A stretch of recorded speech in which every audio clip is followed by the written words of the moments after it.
High বন্ধুরা, আমি আপনাদেরকে বলেছিলাম নারকেল গাছে কেমন করে স্প্রে করতে হবে। দেখুন, এই স্পিড নজেল বা বন্দুক নজেলটি যদি আপনার বাড়িতে থাকে তাহলে অনায়াসে আপনি মাটি থেকে যত উঁচুই হোক 45 থেকে 50 ফিট উপরে যে কোনো গাছে আপনি স্প্রে করতে পারবেন, অনায়াসে স্প্রে করতে পারবেন। নারকেল গাছে সাদামাছি দমন করতেই হবে এবং লুপার দমন করতেই হবে। তার সাথে থাকে লাল পিঁপড়া। সাদামাছির জন্য যে কীটনাশক আপনারা নিয়ে আসবেন সেটি স্প্রে করলেই সমস্ত পোকাই মরে যাবে এবং গাছটি পরিষ্কার থাকবে, সুস্থ ও সবল থাকবে। দেখুন, আমি মাটি থেকে গাছের উপরে কেমন করে স্প্রে করতেছি। অনায়াসে স্প্রে করা যায়, কোনো রকম বাধা বিঘ্ন ছাড়াই স্প্রে করা যাচ্ছে।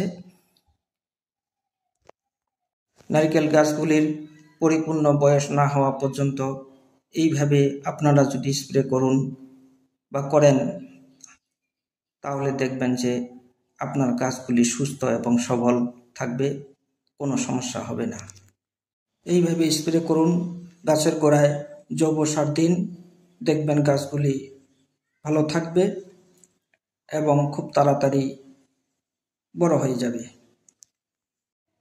মূলত দুইটি পোকা নারকেল গাছের ক্ষতি করে থাকে।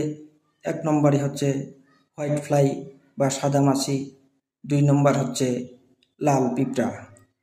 এই সাদামাছি এবং লাল পিঁপড়া আপনি এত সহজে বুঝতে পারবেন না, তবে মাঝে মাঝে ঠিকমতো যদি লক্ষ্য করেন তবে বুঝতে পারবেন যে এই প্রধান দুইটি শত্রুর আক্রমণ হয়েছে কিনা। বর্তমানে নারিকেল বা ডাব বাজারে কিন্তু খুবই চাহিদা। যত গরম বাড়তেছে এই নারিকেল বা ডাবের চাহিদা ততই বাড়তেছে। এটি এখন একটি লাভজনক ব্যবসা।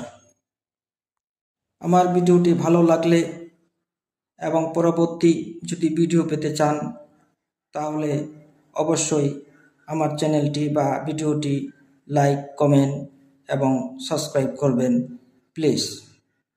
আপনারা সবাই সুস্থ থাকুন, ভালো থাকুন। আসুন আমরা এইভাবে সঠিক পরিচর্যায় নারকেল গাছের পরিচর্যা করি কম খরচে।